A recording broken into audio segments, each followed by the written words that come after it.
Karen says, he shares things with me that he wouldn't share with his friends, but I still don't know if there's any feelings.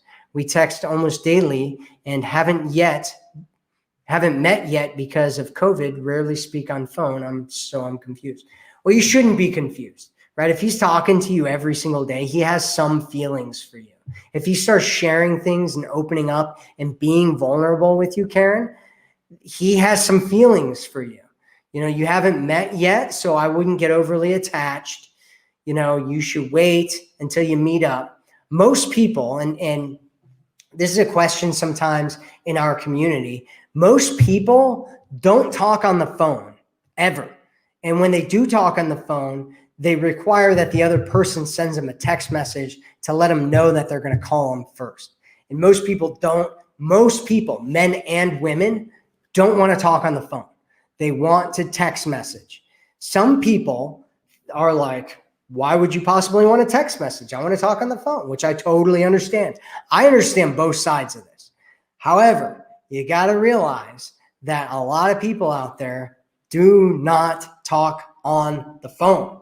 And so he probably doesn't even realize that you want to talk on the phone if that's what you want, which it obviously is what you want because you're talking about it here in the message. And so what you got to do if you want to talk on the phone with him is to let him know and just tell him how it would sound amazing to hear his voice and all that kind of stuff. And then talk on the phone, do video chat, do all that kind of stuff, right? You haven't met up yet. That should be a little bit concerning. Obviously, he's not in love with you. You're not in love with him. You guys haven't met. I wouldn't get attached to this guy until at least you've met, right? At the very least, because things can totally change. I've actually done this before. I've been in situations before. I know this is embarrassing, Karen. I don't normally share this with anybody, so I'm sharing it with you. Maybe I have feelings for you, Karen.